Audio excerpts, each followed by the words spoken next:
Welcome back to another Boxscore Geeks show. We are on to the conference finals and have at least a significant enough sample size to say many insignificant things. I'm your host, Ray Alvarez. You can find me pretty much everywhere on the internet as Nerd Numbers, and with me, as always, is my co-host, producer, voice of God, man of many hats, and 3 nicknames, Brian Foster. Say, hey, Brian. Absolutely, Dre. I've been watching some great games, and this is also officially our 200th show. I know you're not into artificial milestones like that, so to celebrate, we're just doing a regular show. All right. Well, actually, and it's funny on the numbering of the Libsyn ones when I upload them for the podcast version. At some point, we got to 200, so we might even be off by one. I relabeled last week 199A. Yeah, we got some random shows that aren't real shows. Yeah. But all I was going to say is, yeah, we've got 2 games in the pipe down on each of the conference finals. It's nice. We're at that nice stretch where I would say the NBA is actually going at a speed we can keep up with, because normally in the regular season there's so much news it's hard to keep up on. This is a point you've always made, which I love, when we criticize sites like ESPN or 538, where you note to do proper data analysis requires a good amount of time, and most mainstream sports media is daily, so you don't have time to do an in-depth piece, so you kind of get a lot of the garbage we get. I said it. So, we're actually going at a speed where, I've looked at the box scores of all the games, I'll put it that way, and come to some conclusions that, can be nuanced in take. But, that also means we're going to be coming up on the off season soon. So brace yourself. Winter is coming. We're probably also going to talk the coach hiring in Milwaukee. Maybe we'll see how long that goes, and maybe a little bit about the draft lottery. So, Brian, which do you want to talk first? Do you want to talk the Warriors, Rockets, or do you want to talk Cleveland imploding? Yeah, let's go Cleveland. We've got them on the script, and we were just talking about them in the pre-show. So, yeah, they're not playing very well.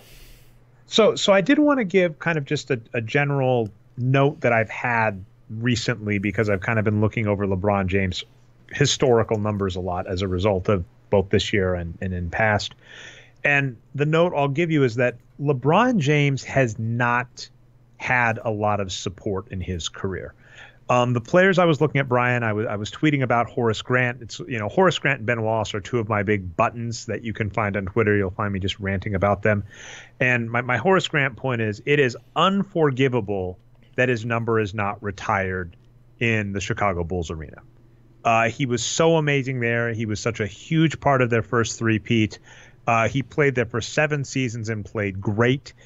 He's an underrated player in NBA history. What people don't seem to remember or realize is that he was a key part of 3 different franchises going to the finals, with Orlando with Shaq, obviously with Chicago with Michael Jordan, and then he actually finished his career out on the Lakers. And to get people pissy at us, maybe this will be a title, although it has nothing to do with modern NBA, is Horace Grant was a better Laker than Kobe Bryant, at least when they were there at the same time. So, Horace Grant, he's never going to be in the Hall of Fame, which is a shame, because he's essentially a master, or what is it? Jack of all trades, master of none. He put up very good. Like, I think his stat line was something like 14, 10, and 5 or something for his career or whatever. Very, very good at everything. And that's just never as sexy as, being a 2010 monster, 20 points per game. It's a shame that, yeah, okay, so here for his career, and understand this is including as he wound down in later years. 11 points per game, 8 rebounds, 2 assists, 1 steal, 1 block. That's just, he contributed in all places of the game. He just was not, a super fantastic player. He wasn't a 20 points per game player or a double-double machine every season. So just is what it is. But did you compare Horace Grant, Scottie Pippen, Dennis Rodman, Michael Jordan got, at least you got 6 seasons of Pippen, 3 seasons of Rodman, 3 seasons of Grant in his 6 title runs.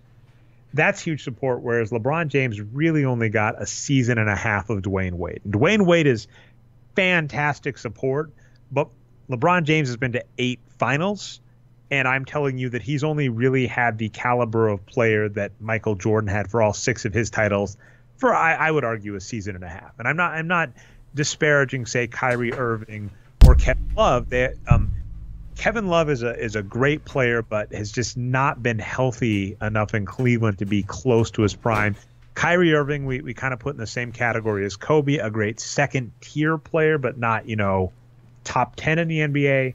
So just looking at that, this team is just not very good. And the team I was comparing to is, if you look in 2007, when LeBron James made the finals his first time, he had a decent season, actually, by LeBron James standards. He put up 13 wins in 2007 and pulled like what we kind of call a Marcus Camby in the playoffs, where he just went off. He was the term I heard, I believe, according to NBA 2K, the sound bites that played over and over again. He was video game James in the playoffs, where just everything he was doing was going in against the much superior Detroit Pistons. But his support staff was Anderson Varejao, Drew Gooden, and Zydrunas Ilgauskas and Eric Snow, and then I'll give you six-man Danielle Marshall. So that's always a fun game, is ask people to list three other players on LeBron James's Cleveland squads that made the finals, and they will stare at you. So I'll give Varejao some hype, Dre. He was pretty good in those years. I would put him, and understand this is us. So this is the Boxscore Geeks who actually fair point. Role players saying in his prime he was close to a 200 wins per 48 player that would get about 2,000 minutes, and that was at his peak. And he's just one of these players. He didn't stay healthy. In 2010 he played 2,000 minutes, but he never got close to 2,000 minutes again in his career. He's a fine player. But yeah, I would put him kind of in that Kyrie Kobe category of being a good second option, but nowhere close to, say, Magic Johnson had Kareem and James Worthy. Larry Bird had McHale and Robert Parrish. We've listed Michael Jordan. Shaq was Shaq first off, and then at least had Kobe, healthy Kobe. That would be the stress. So just, when you look at LeBron James, it is amazing how bad some of the support staff has been for him. And this playoffs is just showing it. I mean, I put a tweet out that got a bunch of love. I basically noted Jeff Green got 27 minutes in that game they lost in game 2. And actually, I got to give a big shout out to James Hollis. I tweeted this out today too, but he had the best metaphor I've ever heard for Jeff Green, where he said Jeff Green is basically the Arby's of the NBA, where he kind of looks good, but then every time you go there, you're just like, why the hell did I eat here? It's not good. So that is Jeff Green. We've said that point. He looks like he should be a productive player, but has been horrible his entire career. I'll take that metaphor farther and just say, yeah, the Arby's does not look good to me, and I wouldn't go there. Like, it's double negative for me. Well, I'll say it's kind of a weird one. My wife found some good roast beef that they sell at like Costco. And I've started eating it this year, and I actually really like it. And I'll say Arby's actually put me off roast beef for a long time. I just never eat roast beef. Because whenever I thought of roast, like the thin sliced roast beef, I always pictured Arby's in my head, or that stupid, crazy talking oven mitt. And it just always so unappetizing for me. And then, and I'm not going to throw Costco under the bus. I'm just saying, if you've got, frozen meat from Costco, it's probably not like the top tier, but I'm like, wow, this is really good. And it's just like, yeah, Arby's ruined that for me. Okay, so let's just do a quick breakdown of Game 1, Game 2. Now, Game 1, what I will say is Marcus Morris. Was it Marcus or Markey? Good, Marcus. I got the right Marcus, Morris. Yeah.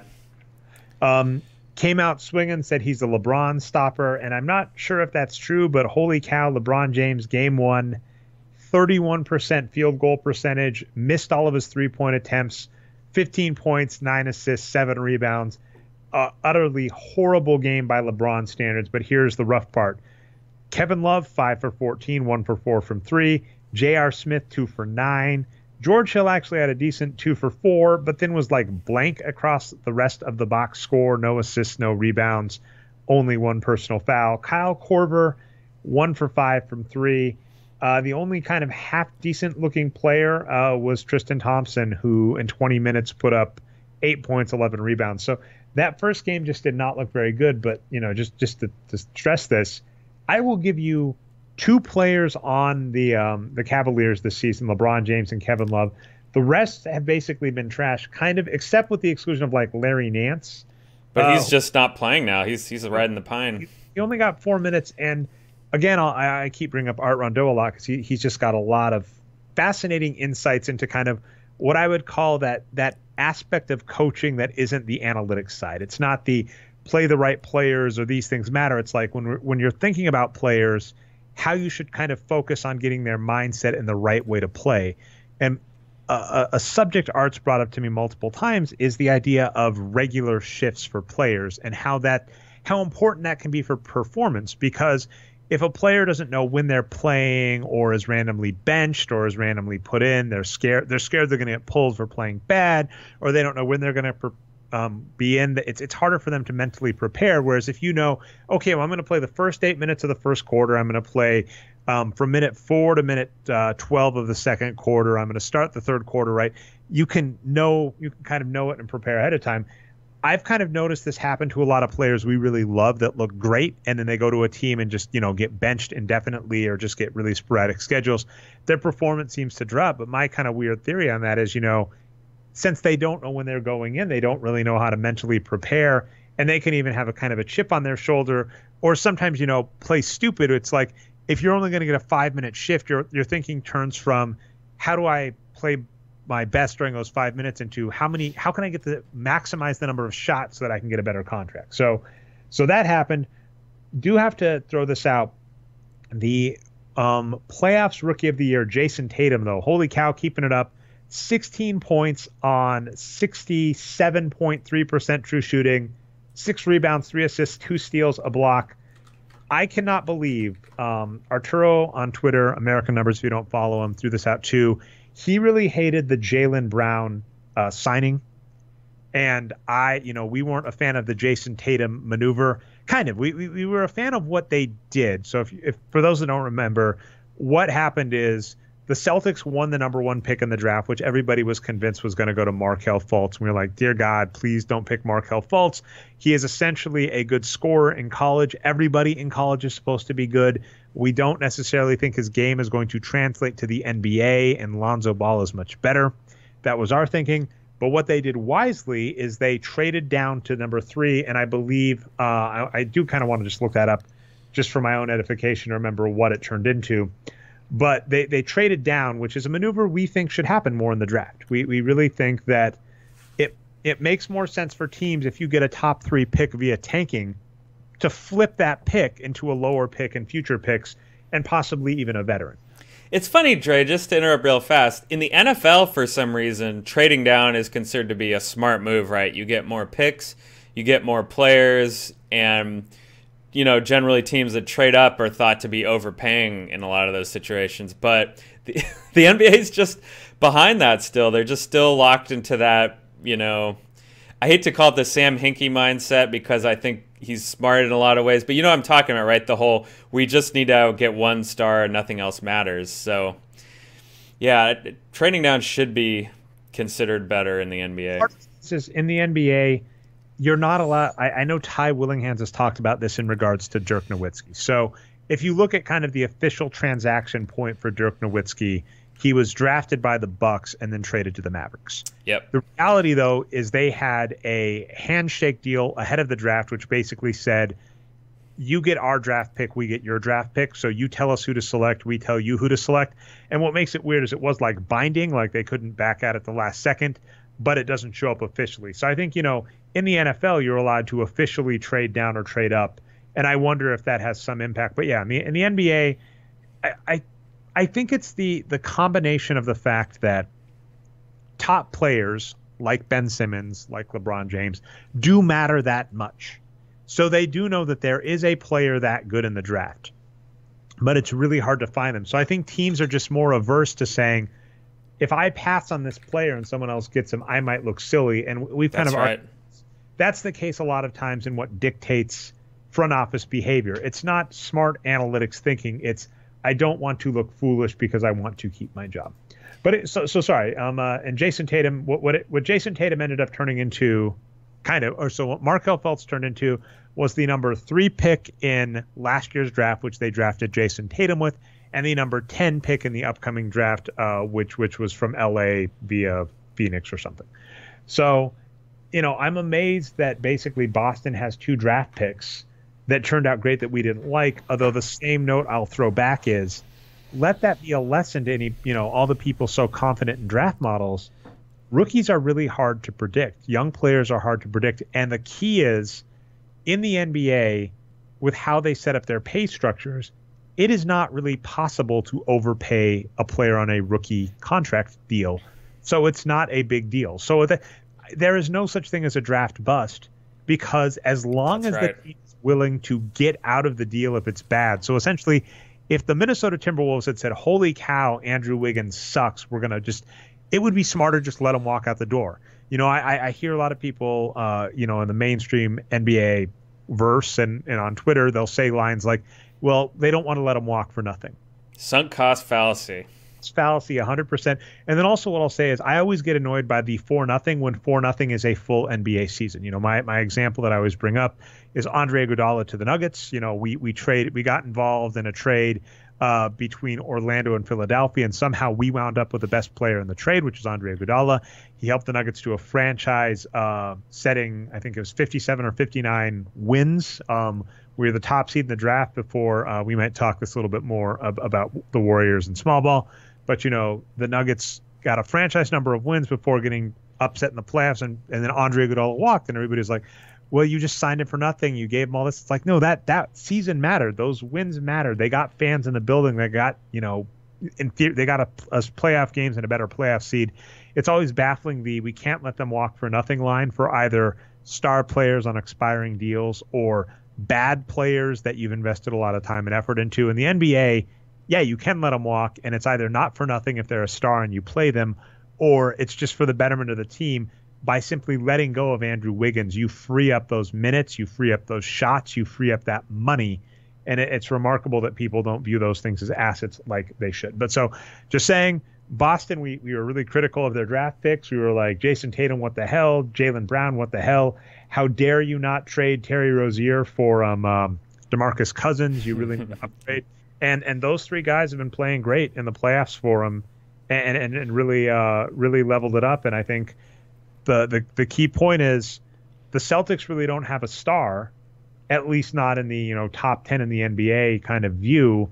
But we're seeing the question of, can a team without a star defeat a team with one star and a bunch of bad players or beat up players? And the answer seems to be a resounding yes. Let's talk game 2 though really quick. I gotta throw some love to LeBron James. Definitely turns it around. 42 points on 62.9% true shooting. Had a Wilt Chamberlain-ish game, missed 5 of his 3 throws, but unfortunately it wouldn't have mattered at all. They lost by 13, so those 5 free throws weren't doing anything. Put up a triple-double to go along with a block. As I've noted, he's just ramping up the score at this point. He's the all-time leader in points and minutes and all this. So just an amazing game out of LeBron James. And, I'd even argue Kevin Love was back. Kevin Love, 9 for 18, 22 points, 15 rebounds. Rest of that team is just garbage. One player I kind of want to look up, Brian, is George Hill, because George Hill was a player that played very good. He played very well for San Antonio before being traded for Kawhi, then actually kept it up, played very well for Indiana, then played really well in Utah. But this season was just kind of mediocre for Sacramento and bad for Cleveland. So it's kind of, I would put George Hill in that same category as Jay Crowder, where it's this player that we had a lot of hope for to start the season and just did not really live up to it and has not lived up to it in the playoffs. Yeah, and well, in this game too, particularly, he just didn't take any shots, right? He went 1 for 4. Didn't seem like he really had the ball in his hands very much. He got 2 blocks somehow, so that's great. But yeah, he wasn't much of an impact. It's the Cavaliers' offense has just been a disaster, and even though LeBron was good in game 2, I think it's kind of easy to see why these other players, aren't doing anything on offense. They're running a lot of isolation, not a lot of plays being run, and LeBron's just kind of doing what he can do, and no one else has been a factor really. Outside of LeBron James, Kevin Love, and Tristan Thompson, who are the 3 players that, let's just be clear, that has been the Cavaliers' big 3 when they've won. Now, Kyrie certainly helped. We could put a big 4, call him the Rondo or whatever. George Hill went 1 for 4. J.R. Smith, 0 for 7. Jeff Green, 2 for 5, 5 turnovers as well. Oof. Kyle Korver actually did okay, but only played 21 minutes, and that could just be a factor of age. Rodney Hood for 2. Larry Nance, like, this gets interesting too. In 11 minutes, he actually played all right. He got 2 steals and 3 rebounds and only took 1 shot. So it's just kind of like this team has no really good backcourt, and it's depressing to look at, basically, J.R. Smith and Jeff Green getting tons of minutes. So, I would love to see some bounce back. I would love to see I have no problem if LeBron James makes an 8th straight finals.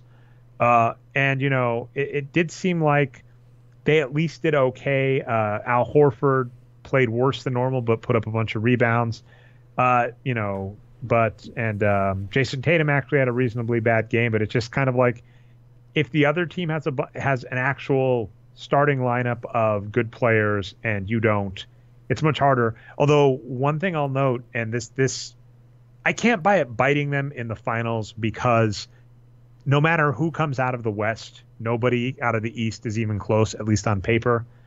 Marcus Morris put up a stinker of a game, and he was one of these players at the start of the season where we were saying the same thing.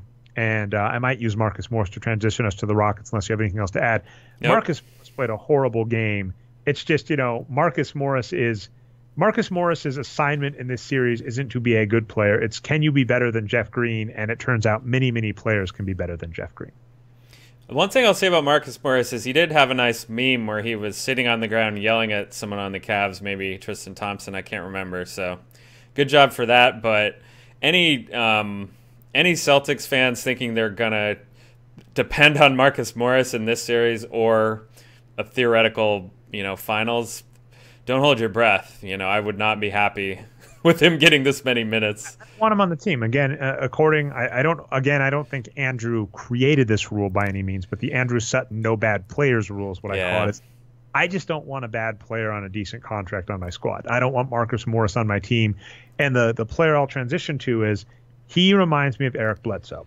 Because if you look at the Houston Rockets, one player, and in one game good, one game bad, that's been getting a lot of minutes in these finals, is Eric Bledsoe. And 2 seasons ago, when we maybe thought the Morey era of Houston was over, he signed Ryan Anderson and Eric Gordon to 2. I'm gonna have to go to Spotrac just to look those up. So Spotrac.com. The 2 sites I love using for NBA data are Spotrac, because they have really in-depth really in-depth salary information, and then Basketball Insiders is pretty good as well. But if you go to Spotrac and look that up, how can I not find Houston, Brian? I'm just blind, I guess. Actually, Houston's not paying. They're apparently not too horrible when you factor in cap and all that. But Eric Gordon, base salary of $12 million a year. Ryan Anderson, a base salary of $19 million a year. Holy cow! And let's see how much is left on both. I'll try and see if I can get the full total of what they signed to. Okay, so Ryan Anderson signed a 4-year, $80 million a year, or not $80 million a year. That'd be ridiculous. 4-year. I'm going to get this, Brian. I promise. 4-year, $80 million contract. Eric Gordon, more reasonable 4-year, $52 million contract, but just 2 bad players. And Eric Gordon is actually a reasonable shooter, but doesn't do much else, and is not what that team needs. And so the comparison to like the Jeff Green ish players is, if you have bad players on your team, they're going to get minutes. And as an example, in Game 1 of the NBA Conference Finals out West, Eric Gordon got 33, almost 34 minutes, went 6 for 13, 3 assists and 4 turnovers, which was not good. I have lots of thoughts on this series, Warriors versus the Rockets, but I'll let you get any kind of overall thoughts you have so far. As a Warriors fan, how are you feeling with the series being tied 1-1, basically blowout to blowout? Yeah, Warriors fans should be really happy with this. As we always like to say, the series doesn't start until the home team loses for the first time. So the Rockets did lose Game 1, so that's really encouraging. The Warriors are in a great spot to win. Of course, I'm going to, what have I been talking about for Steve Kerr and the Warriors these whole playoffs, right? Round 2 and round 1, and now in round 3. It's too much small ball, right? They went big against San Antonio, just totally crushed them. Went a little bit smaller against the Pelicans still pretty much crushed them, but wasn't quite as easy. And they're having a tough time with Houston when they go small. They got crushed on the boards. Actually, we've got the box score up right here for the last game. Well, so, by the way, to add kind of fuel to your fire there, let's point two differences. In game one, which the Warriors, broke serve, so to speak, and went up 1-0, they played the Hampton. Is it Hampton or Hamptons? Hamptons. In fact, Draymond Green was joking about trademarking the Hampton 5, and then sports writers started calling him out for not getting the name right. So the Hamptons is a resort area in New York State. It's called the Hamptons. So yeah, it has an S. The Hamptons 5 because it's named after the group of people that tried to recruit Kevin Durant, and then of course Durant. I'm explaining you back. Brian explained this to the class last week. Look at your notes, class. But so that starting 5 to me is fine mostly. We'll talk a little more about that in a second. But in game one, their sixth man was essentially Kevon Looney, who got 25 minutes. Now, Nick Young got 15 minutes and Sean Livingston got 13. When we were previewing this series, I kind of said my canary in the coal mine scenario was, every minute Nick Young and Livingston gave me made me kind of audacious.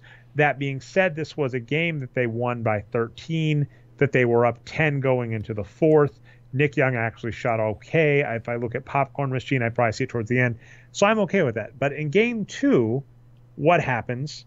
Now Nick Young drops to, instead of being the sixth man, he drops to being the eighth man, where both Livingston and Nick Young got 18 minutes and 17 minutes respective.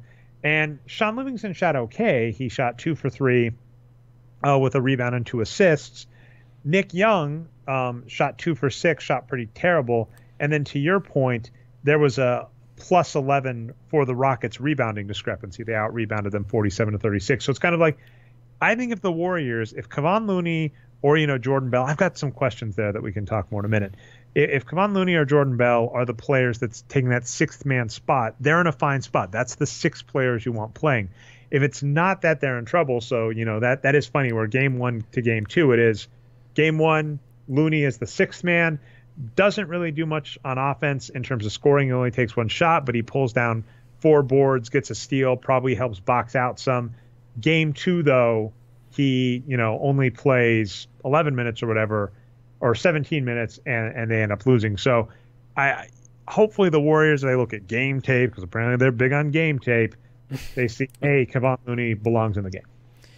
Yeah, and that's the real problem with the Hamptons 5 lineup, is not that the lineup itself is bad, because those 5 players pretty damn good, right? You know me, I'll always find a way to hate on Klay Thompson, but I'll admit he's pretty good. I don't mind him being in that lineup. Durant and Green, are kind of like fake small guys. They're really big, and they can do the big man stuff, right?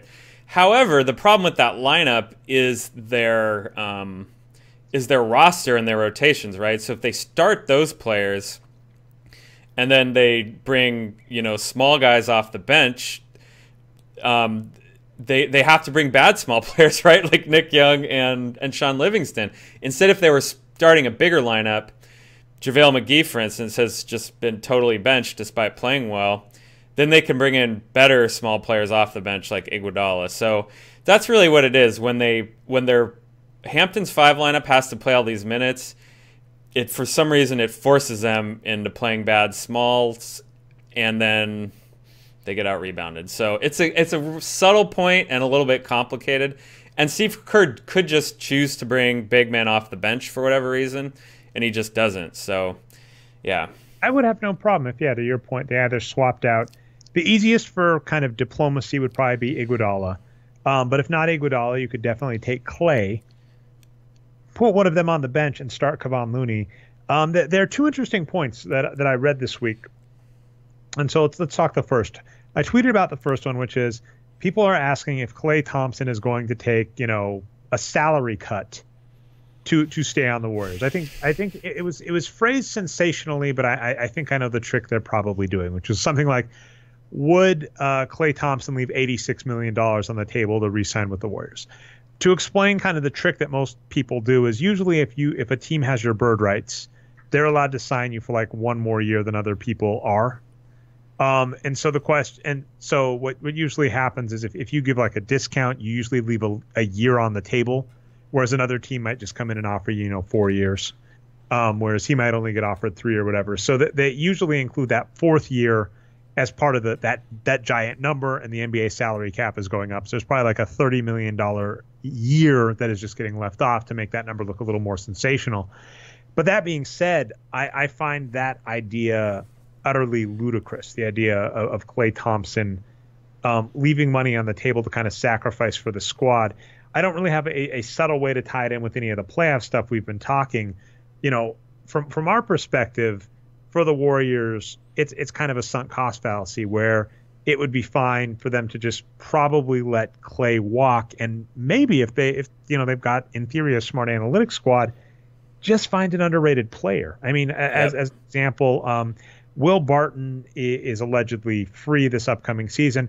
And what happens a lot in the NBA, if you're smart about timing it, it's very stock markety. They're boom off seasons, if that makes any sense. There are off seasons where, for whatever reason, a bunch of teams get money, or there's a bunch of teams have cap space, and so the price gets inflated for a lot of players. And those are seasons you don't want to buy free agents. But there are other ones, this is kind of Nerlens Noel-ish, where the money kind of dries up, and the second tier players that are looking for a contract have to kind of take what they can get. So they might, the smart move might honestly to be let Klay walk and then look for an underrated, 6'5" probably, because I think height, tends to be overpaid. Look for an underrated 6'5" shooting guard and just offer them, a $5 million a year contract. He's kind of old at this point, so I wouldn't call him this, but like Thabo Sefolosha is my classic example of this, just this journeyman. Just thinking about him, Dre. Who has fantastic numbers. And that's pretty much my point, is the Warriors would be better off. But on the flip side, I would say I sincerely hope that he doesn't do this. I sincerely hope he doesn't leave money on the table. Me too. It all be well. I mean, what bugs me immensely about how the NBA is set up, and I've got too many. I have lots of nice connections between all of our stories, Brian, but I'm pulling them early. Like I'm pulling the rip cords on our parachutes early. But like Klay Thompson, when we look at what happens with NBA players and their contracts in the NBA, it's just so bizarre. And essentially, billionaire owners kind of say, we're not allowed to give these players the money. And if pushed to ask why, they say, well, the rules say we can't. And you go, who made the rules? And they go, we do. It's the same point as the NCAA, right? We can't pay them because they're student athletes, and they're student athletes because we say they're student athletes. It's preposterous. So I sincerely hope that Klay Thompson does not give a discount to the Warriors. And in fact, I'm upset that, Kevin Durant did.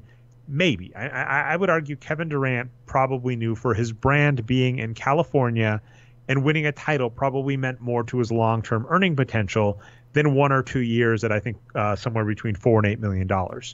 But that being said, when players start leaving full years on the table, $30 million on the table, because, you never know what happens. Derrick Rose got injured. He never was worth the same level of money he was again. That extra year made a ton. So I sincerely hope that Klay doesn't leave money on the table, because this is his job. And it's so weird to me how we kind of really try. It makes sense. It's politics, Brian. But how we really reward players for being selfless for billionaire owners, as opposed to saying, this is your job, maximize your career earnings.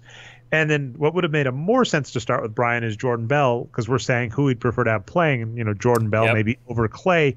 I've been hearing stories that, Jordan Bell has had attitude issues, and they're teaching him a lesson, and he has to learn ego. And this thing just makes me roll my eyes so freaking much. I don't get it. It feels into the same weird paternal system we say about professional sports. It feels like old coaches cracking the whip over young black players that are being, too mouthy or whatever. That felt freaking awful coming out of my mouth. But we see that so often, and it's like in the NBA, if you're not a scorer, apparently you're the worst person in the world if you have an attitude, and that just bugs the hell out of me. It always leaves a sour taste in my mouth. And it's the what is it? Yeah, that was what I tweeted. It was basically I understand that you have to have team rules and need to be followed or whatever, but if Jordan Bell's attitude is going to lead to them benching him for weeks and weeks on end, then that's cutting your nose off to spite your face. Oh my God, I ruined that quote. But yeah. And yeah, I mean, what gets bizarre too, I don't mind having rules for cohesion, but what has always bugged me about the NBA is it is so clearly acceptable to ignore these for players you can consider stars. Draymond Green has attitude issues as well, but, he's a defensive player of the year. He's, on a max contract, essentially. He gets the money. Player I brought up earlier this week was Michael Jordan, where I just noted Michael Jordan had lots of off-the-court issues, too, during his career he would be a much different player in the annals of NBA history if he had to live through the social media era. But Michael Jordan had all of these issues, and we let him get away with it. So it extra bugs me when teams kind of try and act this way, because it's going, you don't enforce these rules for everybody, so that actually makes them less than useful. It makes them kind of meaningless, in my opinion. And you're hurting your playoff shot. I mean, hopefully the Warriors, as you mentioned, are in the best spot possible. They have home court now, so it's a best of 5 with the Warriors having home court. That's the best situation to be in. And let's give some good news on 2 fronts to the Warriors. The first is Game 2. To me, seems ludicrous. And I don't know if the Rockets can hope to keep this up. Game 2, PJ Tucker, 8 for 9 from the field, 5 for 6 from 3. Trevor Ariza, 7 for 9 from the field. James Harden actually shot horrendously, which is bizarre. So did Chris Paul. And so did Clint Capella. And then Eric Gordon, a player we were just bashing, 8 for 15 from the field, 6 for 9 from 3. So basically, Tucker, Ariza, and Eric Gordon all put on a Steph Curry impression that game, and they won by 20. Yeah. So that number one is kind of troubling to me. If you're asking who am I feeling good about, the Rockets or the Warriors. So that's like 0.1 to the Warriors. Where the same thing happened against Utah in Game 2 when they lost, I believe, where basically Utah shot lights out and Houston forgot how to shoot, and I went, if there's a 20% discrepancy, you work hard for your money. And the USAA Bank. Yeehaw! Thank you, Basketball Reference for autoplay ad. But yeah, if Utah's going to shoot like they're Houston and Houston's going to shoot like they're a team from the 1950s, then fine, you're going to lose the game. But don't count on that keeping up. I wouldn't be worried about that staying that way. So that holds true for the Warriors. I wouldn't. Yeah, this is a point I really wanted to make about Game 2. Is I've been talking about the rebounding and the lineups the whole time, but really what you pointed out is what the game was all about. And what I mean by that is the Warriors shot 31% on 3, 9 from 29. Rockets shot 16 for 36 on 3, 44.4%, right? So because of that alone, no matter what lineups either team uses, really, that's gonna decide the game. However, the point is, if you tank rebounds, then there's no margin for error, right, with the shooting. So if you play bigger lineups and do have an advantage on the boards, then maybe you don't have to outshoot them every game. Because if you're coaching, you don't just want to say like, okay, we're rolling the dice, like Dungeons and Dragons or something. Whoever rolls higher on the D20 for their 3-pointers wins the game. Like, you don't want to put yourself in that position if you think you're the better team.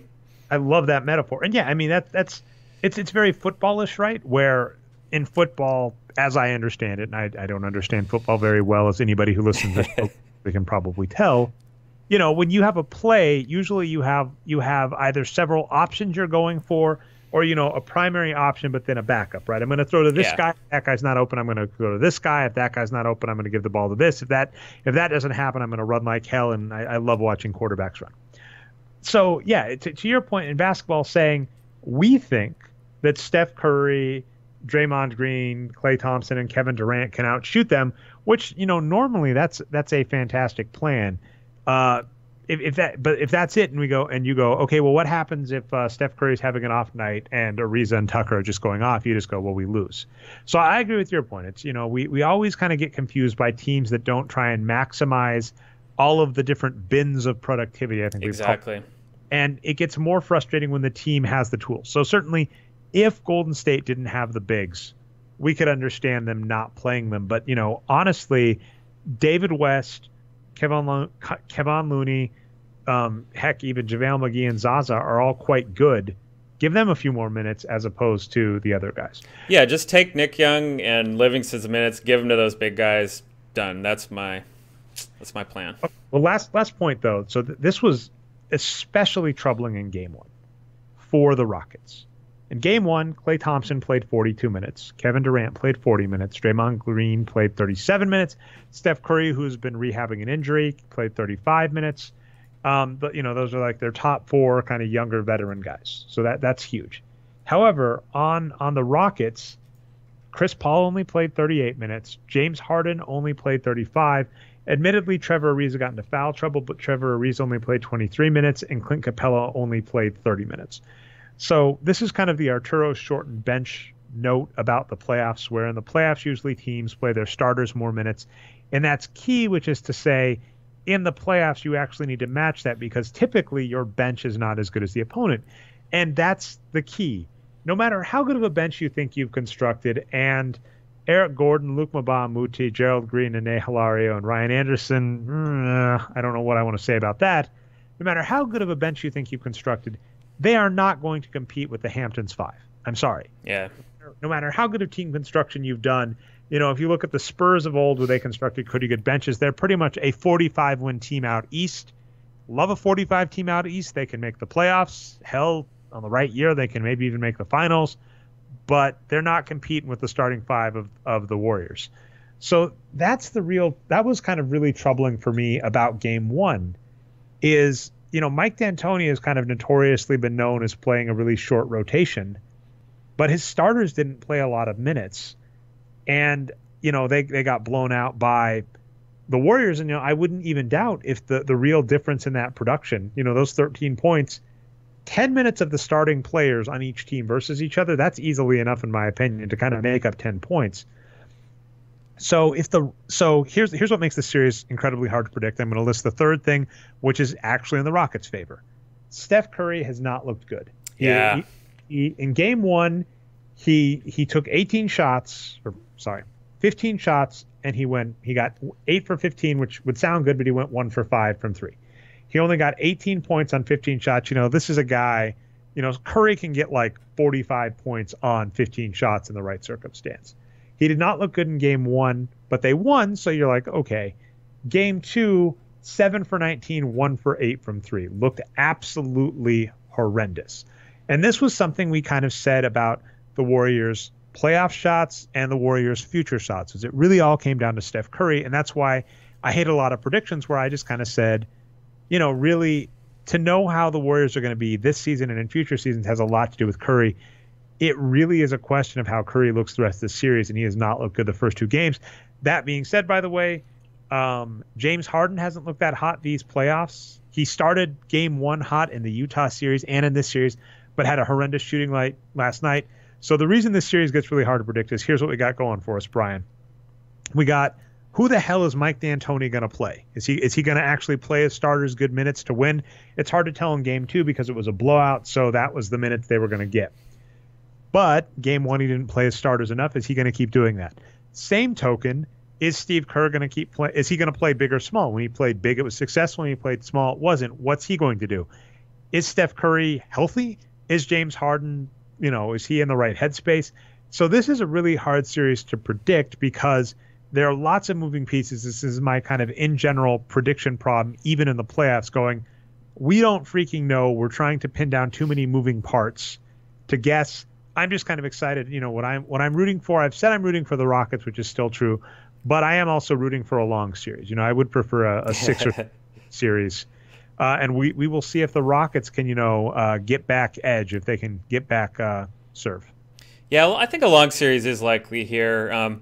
As to Curry, the one thing I'll say is his shooting hasn't been very good, but his floor game has been all right. He's been getting assists and rebounds, so that may indicate that his health is not, still okay, but maybe he's just missing shots. Maybe it's not because he's hurt. There have been some kind of narratives on, journalism and social media about the Rockets have been playing good defense against him specifically. Like they've been putting rotating big men onto him where he wants to take his threes, and that's been hurting him maybe. So we'll see if they adjust. He went to the basket a lot in Game 2 and was effective with that. He's great at going to the basket, so maybe he'll do that more. So I think Curry has been bad, but may be better. So I'm not as worried about that. As for the Rockets lineups, though, yeah. So that was my big question about the Rockets. I guess, coming into the playoffs was, will they keep playing Capella star minutes, basically? And it seemed like they were going to. They haven't, like you mentioned, they haven't quite gotten there. They played him 30 minutes, basically, in both games, and he hasn't taken a lot of shots. 6 for 7 in game 1, 2 for 3 in game 2.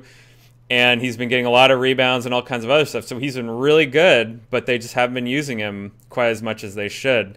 And that seems like a little bit of a mistake. So then who had they been using a lot of? Eric Gordon has had over 30 minutes in both games. Shot okay, like as you mentioned, in game 2, 6 for 9 and threes. Did not shoot very well in game 1. And again, this is, to me, one of those fool's gold kind of situations. They should not be riding Eric Gordon. He's going to betray them if this series goes longer. So I think that's a mistake by D'Antoni. Yeah, I'm again, that's what makes the playoffs funny. The classic example I bring up is Dave Barry used to compete in the True Hoop Challenge, which was a bunch of analysts tried to predict the playoffs. And there was one year he projected the Chicago Bulls. This was back when they were good, when they had a healthy Derrick Rose, a healthy Carlos Boozer, Joakim Noah. I think Ariza might have been there at that point. So Kyle Korver. They had all these good players, and he projected them against LeBron James Miami. And what ended up happening as you watch that series go on is basically Boozer and Noah didn't get as many minutes for whatever reason. And, that's what always makes trying to know what's going to happen going forward hard, is you're trying to guess what two coaches in a very volatile situation are going to do. I mean, case in point, Dwayne Casey just got fired for losing in the playoffs despite having a fantastic regular season.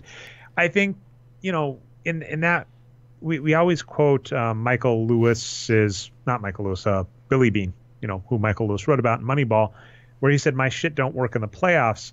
That's the key point. The playoffs is not proof of anything, because anything can happen. If PJ Tucker shoots like he's Steph Curry for 3 games, that could be the ball game. But that doesn't mean in the offseason I want to offer PJ Tucker a Steph Curry-like contract. But teams react that way, and coaches know that. So you're trying to project what people on a very microscopic stage with a lot of pressure on them are going to do, and that's really hard, and the same is true of the players. So my honest truth for the rest of the series is I don't know. It'll be much easier to talk next week after they've got another 2 games, obviously, because it could be 3-1 by that point, and that makes life a lot easier. But that's all I've got to say. That's my thoughts on the 2 series.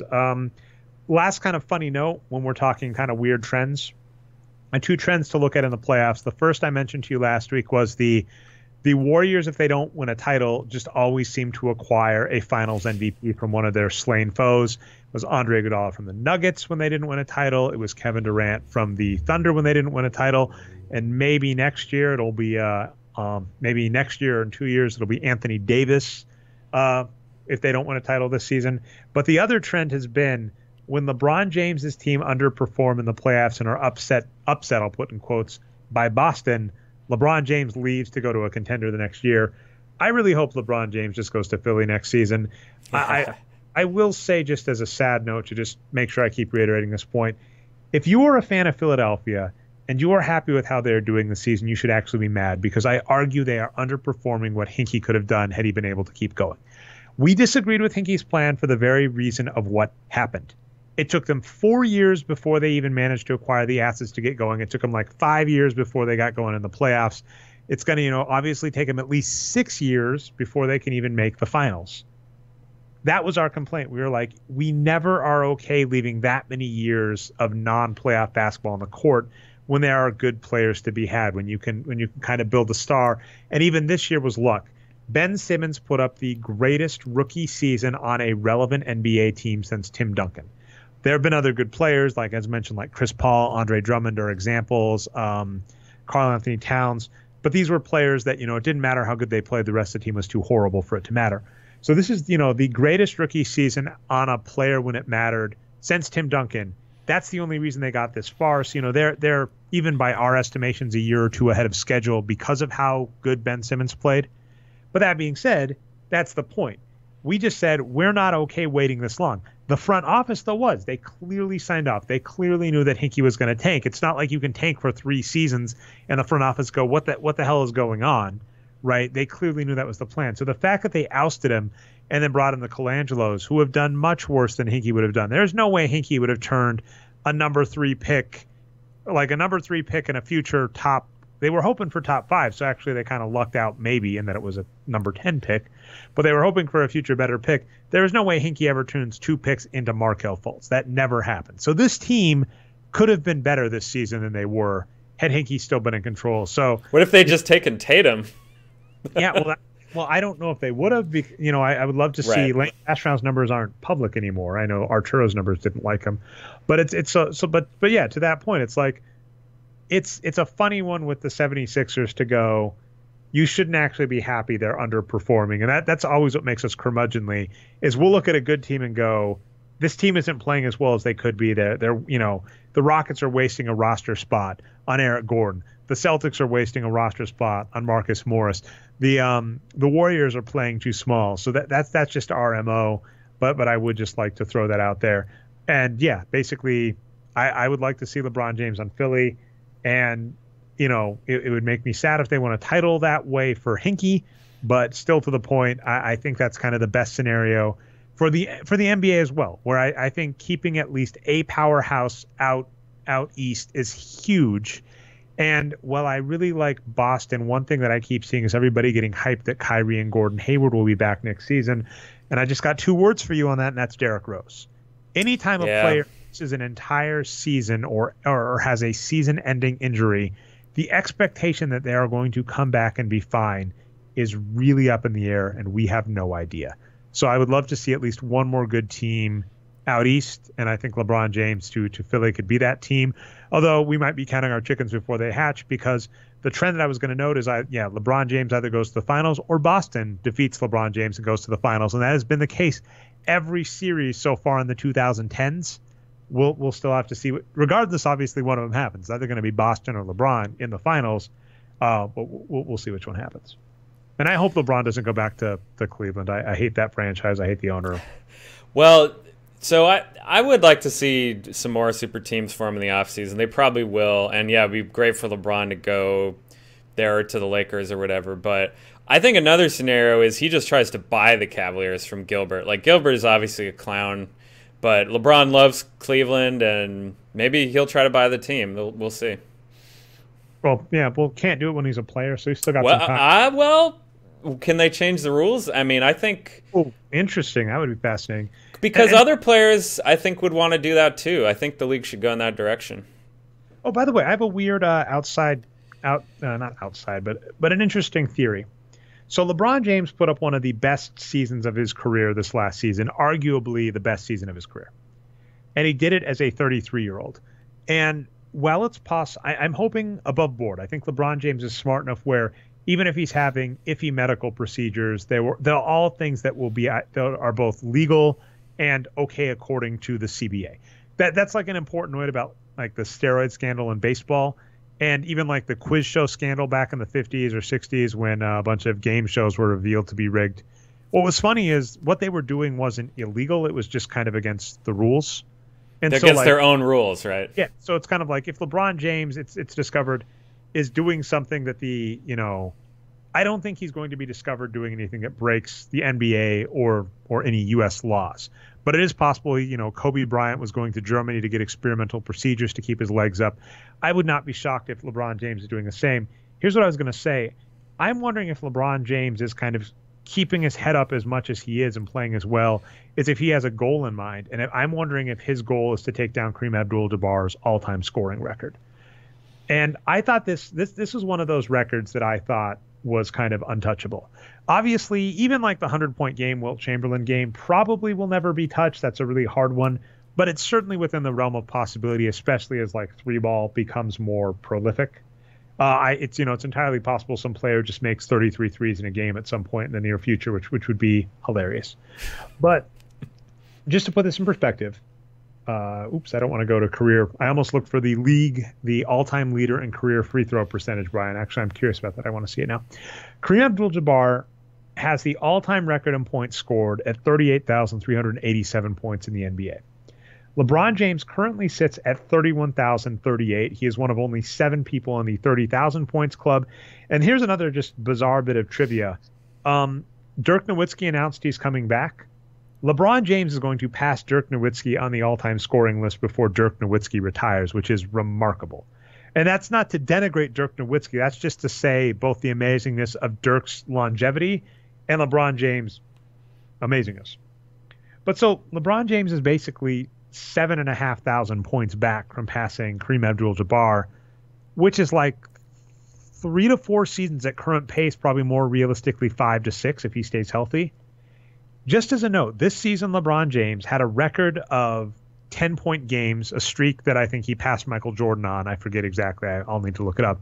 But he had a record of 10-point game streaks.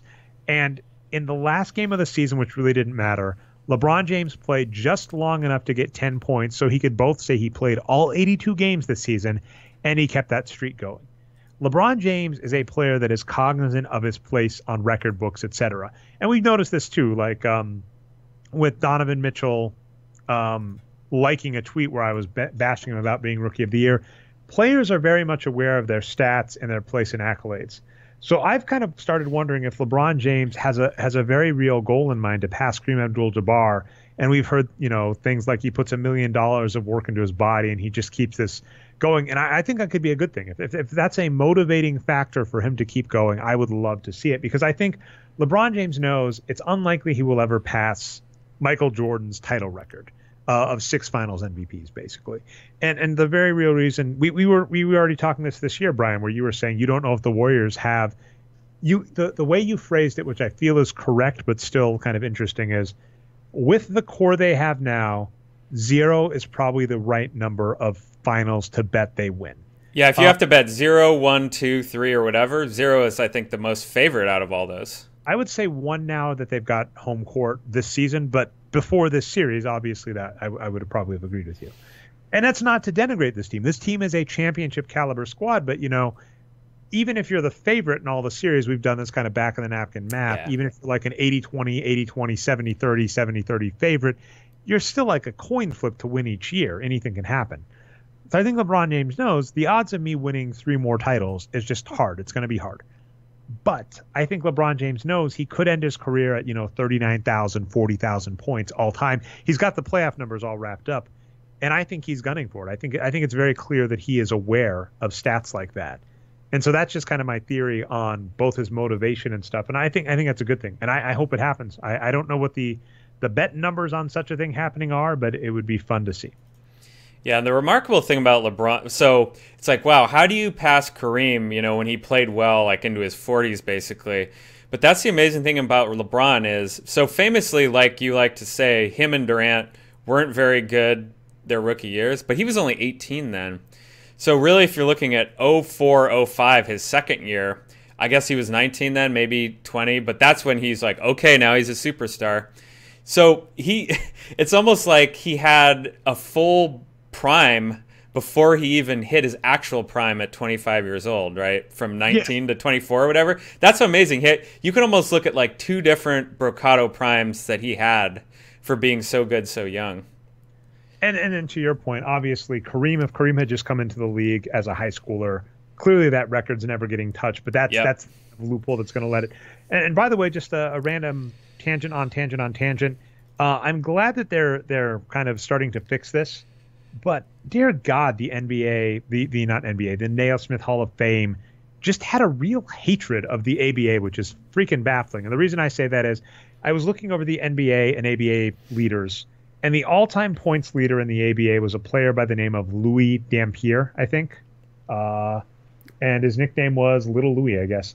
Who, as mentioned, all-time points leader in the ABA, played for the Kentucky Colonels, I believe, and the San Antonio Spurs. Cool. And, finished with like 17,000 points in the ABA, all-time leader, was inducted into the Hall of Fame in 2015.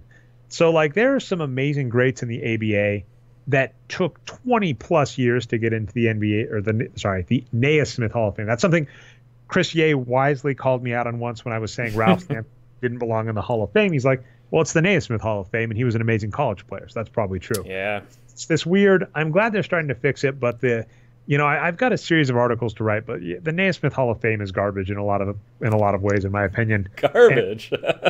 You heard me, like their hatred of like the ABA. It's massive. For how important the ABA was to the success of the NBA and how much the NBA just basically took from the ABA, it is, including their players, it is remarkable how kind of little credit it gets in NBA history. It feels very Vince McMahon's hatred of WCW and ECW. He doesn't want to admit anybody else did anything right. All right. Let's see. I don't have too much to say on this. Mike Budenholzer, I think that's how you say it, was hired as the head coach by the Milwaukee Bucks. All I have to say here is the Milwaukee Bucks are kind of out of excuses. They have a star player in Giannis. They have Mike Budenholzer. I think he won Coach of the Year. If he didn't, he was certainly an amazing coach in Atlanta when they had decent players. They won 60 games, right? They're the number 1 seed. Yeah, and then, I mean, one thing that's annoying, and this is always just rough, is Thabo Cephalosha had his legs broken by the police and didn't play in the playoffs. And, he's one of those players that I think, it's very similar to, how am I dropping his name? Plays for the Thunder this season and had a season-ending injury. I'm going to look him up. Oh, yeah, Robertson. Yeah, Andre Robertson. Andre Roberson or Robertson, however you say it. Yeah, same kind of thing. One of these role players that we say, underpaid, underrated. So certainly that can hurt you in the playoffs. But yeah, I mean, and then in theory too, we have good and bad opinions. I like the guy, it seems like. But they have Seth Part now from Nylon Calcus, the head of analytics. That's true. They're out of excuses for not being a good team. But I will just note, in the new millennium, they basically, like, 46 wins is their peak. We were kind of noting with Becky Hammon, the idea that she wasn't qualified to just get an interview was baffling to us and bullshit. The way I phrased it, and I want this just 100% clear, and this is kind of a non-negotiable argument for me, apologies. It's better to just, at this point, what I'll phrase it to you is, if you have a disagreement with me on this, it's better to keep it to yourself, because you really just run the risk of being muted or blocked by me. More likely muted. I don't tend to block people as much anymore. I just mute. But saying Becky Hammon is not qualified to be an NBA head coach or even interview for an NBA head coaching job, because that was the Amin Al-Hassan point. He said she skipped the line. She interviewed for a job. Skipped what fucking line? There's not a line that, whatever, screw that. That's a dog whistle. And for those of you that don't know, the term dog whistle, only dogs can hear it. It's when someone says something that is meant to indicate something else while not overtly saying it. So you want to be sexist.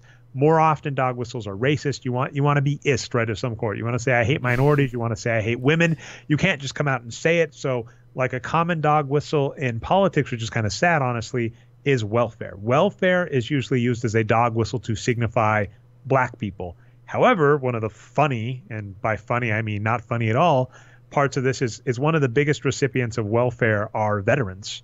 And so there are lots of poor veterans that, basically we repeatedly, despite saying we support the troops, we will slash and slash and slash welfare that would go to help them, basically because people think they are hating on black people when they're hating on poor people. Many of them are veterans. So saying you don't think Becky Hammon is qualified to interview for an NBA head coaching job after she had, I think, a 15-year career. She's one of the top X players in the WNBA.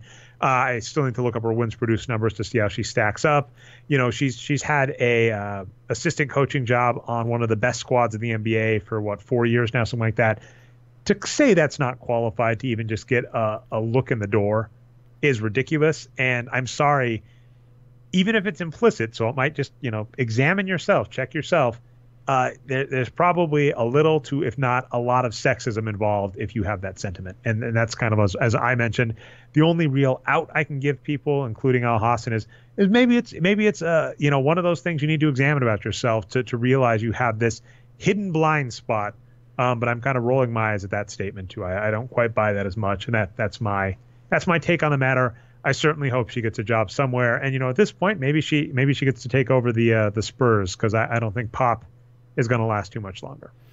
Yeah, and that's what I hope will happen. But just on the Al Hassan comments, maybe you've been following it closer than me, but it seems like what he's trying to say is something like, well, I think she's qualified, but it doesn't matter because people have to wait in line, and that's just the way it is, right?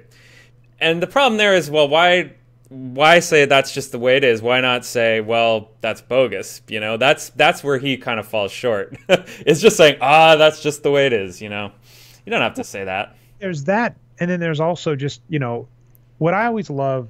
This is Bill James called this like putting a flyer on someone. When someone makes a statement and you actually try and back up the stats, you know, there are a lot of myths, I believe, about LeBron James, right? Where they'll say LeBron James does this on these days, or I stop LeBron, or this player does this, and you look up the stats, you're like, well, not really.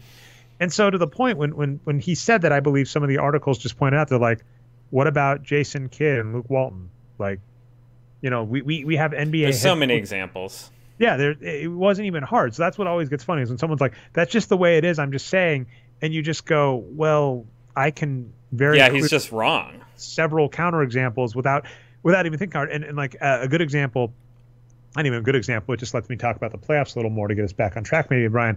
But so after like game one, when Golden State won, I saw just a lot of like the sky is falling and it's all over for Houston coming out of a lot of pundits. And I said, you know, here's the thing. The better team has lost in the playoffs. Teams that have had like a 2-0 lead or even a 3-1 lead have lost in the playoffs. Maybe don't freak out after one game. And then the key point I made there is I said, I'm not even talking all time. I don't have to look back that far. I'm talking in the last 5 seasons. So it's the same point. When someone tries to come out like that and say, I'm just saying it like it is, and you're like, I don't even have to look at I can look at head coaches that are still in the NBA. I can look at head coaches, you know, Jason Kidd is a good example that, you know, were recently in the NBA. That's bullshit. And I mean, what about Eric Spoelstra? He wasn't even a player. Spoelstra is interesting because he was like in the film room for a billion years with Miami. But that to me gets into a weird point. Like, I feel part of this might not even be 100% reporters. It might be from some of the head coaches. Our theory is, and this is, I'm going to try and tiptoe lightly on this. Go ahead. Coaches are overrated for the most part. There are a few NBA head coaches, maybe your Popoviches, maybe your Brad Stevens. And we'll see, by the way, Brad Stevens had like 2 really good years. Let's give him some time because Greg Popovich, right, after 15 years of amazingness, you can say, you know what, Greg Popovich is probably pretty good. Same is true of like Phil Jackson. Brad Stevens looks like a wonder kid. Let's give him a few more years before, you know, we say it. You know, for instance, Joe Dumars, if Joe Dumars had, you know, decided to retire after Ben Wallace was traded or something and go run a peach farm or something, we might have said Joe Dumars, apologies. We might have called Joe Dumars like one of the best GMs ever in NBA history if he had retired after like 5-10 years as opposed to sticking around. So we'll see on Brad Stevens. But the data tends to say most coaches are kind of interchangeable when it comes to what they do to a team. And then from our perspective, from a lot of the analysis, we say a lot of coaches make mistakes in trying to do tricky lineup data instead of just playing their good players. However, most coaches obviously make, you know, millions of dollars a year. Rick Carlisle, I think, got I think it was $7 million a year, 7-year deal, right? So that's as much as a player. That's more than Nerlens Noel.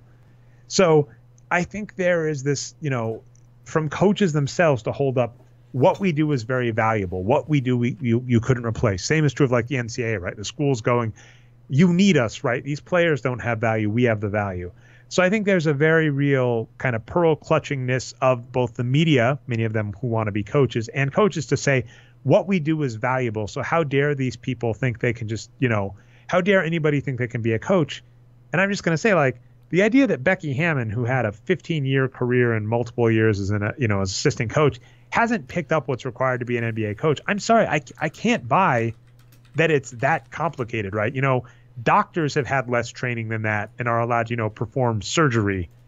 So I can't believe that anybody would say Becky Hammon is not qualified to be a head coach. And as I mentioned, my 2 cents about it is it's sexist. And I mean, it's either it could be implicit sexist. You don't realize that you kind of have this feeling in the back of your head.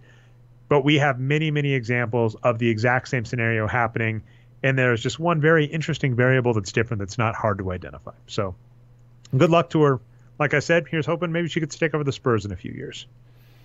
Yeah, and I am encouraged a little because other leagues, you know, like the NFL or MLB, we may not even be in this position. So, yeah, there's, I guess, 2 other, you know, women that have been coaches in the NBA before. Of course, Nancy Lieberman, one of the most famous players of all time and coaches, was one.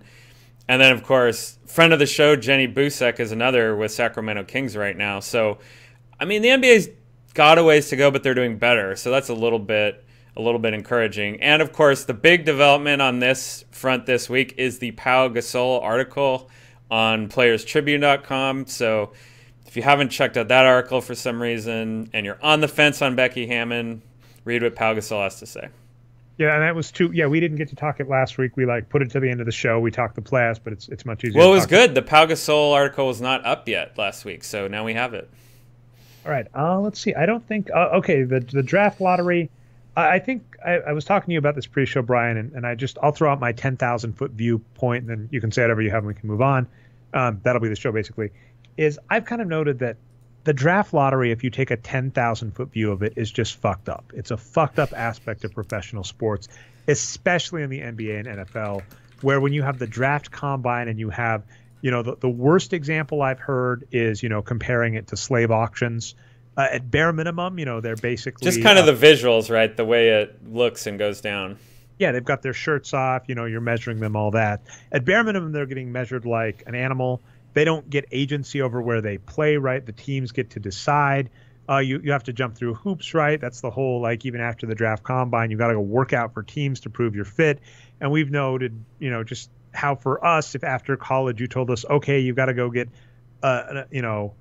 an intrusive medical exam done of you by a company that hasn't even hired you yet, and then you don't get to decide where you go, they get to pick. Most other industries, this is not okay and wouldn't be okay.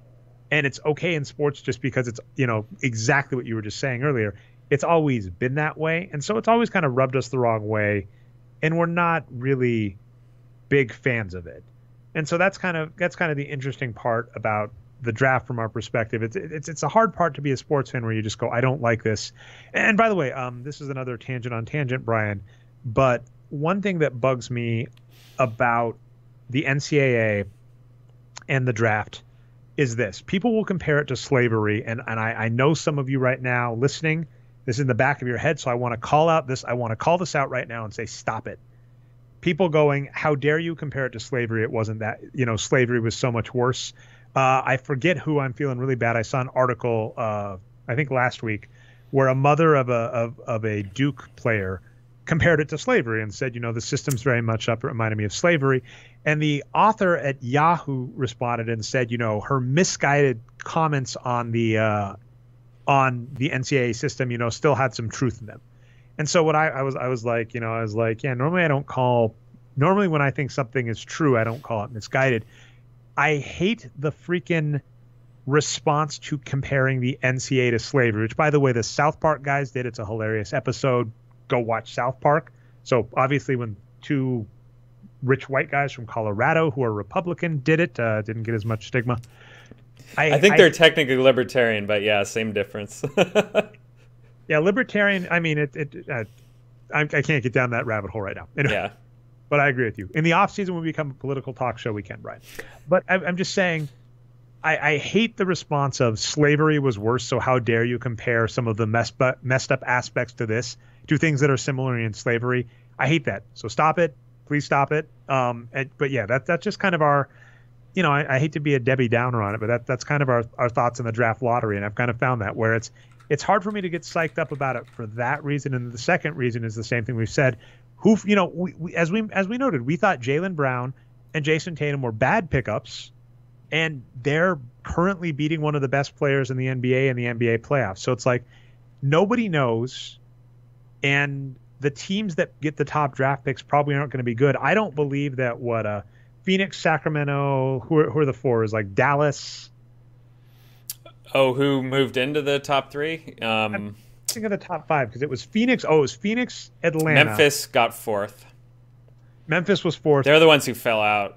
I think Memphis maybe is the only one that has a chance. And even then, I mean, who freaking knows? Memphis was such an anomaly, and one of their things that might have been good might have been their coach, but Fizdale they fired. So, basically, in the draft, what we can say is the players that are going to matter in the draft, unless you're lucky, unless it's the Ben Simmons scenario, are probably not going to matter soon.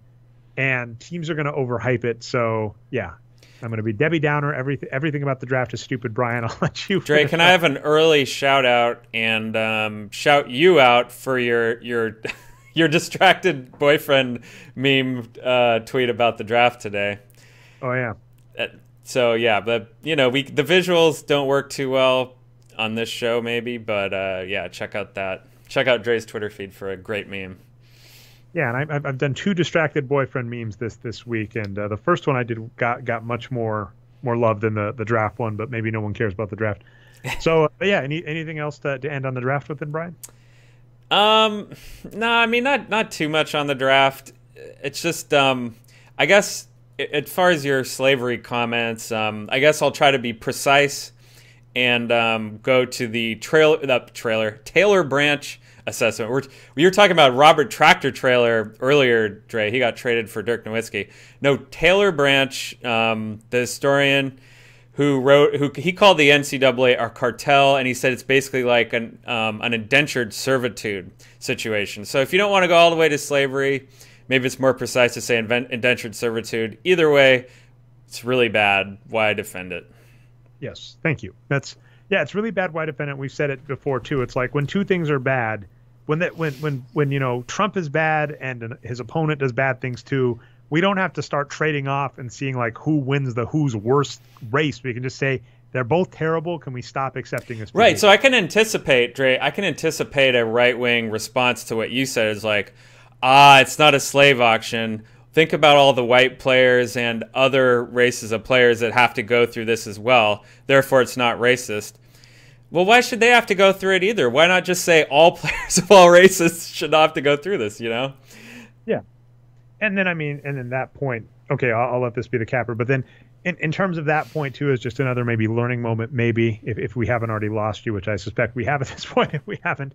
But, just the point where when things disproportionately affect people, that's a problem. So when the defense says, well, everybody gets hit by that, you go, yeah, everybody gets hit by it, but one person loses $50 to this, whereas a bunch of other people lose $1 or $2. By the way, if you're like a Christian about this, Jesus has a whole thing about people giving tithe at the church about this, and he got really upset about it. So just noting that, that's the disproportionately affect people matters too. But too much social stuff to jam into one podcast, Brian. I think we've gone over an hour. We'll see next week. I think it's a win-win, Brian. I think I've noted. I don't care what the outcome of these playoffs are. My ideal world, the best world, the Doctor Strange 1 in a billion world or whatever is that the Houston Rockets win a title. But I am fine with all those scenarios. All 4 of these teams can win a title this year, and I'm happy. So we'll say go Warriors because you're a Warriors fan. How's that? Go Warriors, and even if they lose, we'll have Anthony Davis, so I'm happy either way. Well, they have to lose the finals, though, to keep Yes. It. Oh, they can't lose in the conference finals?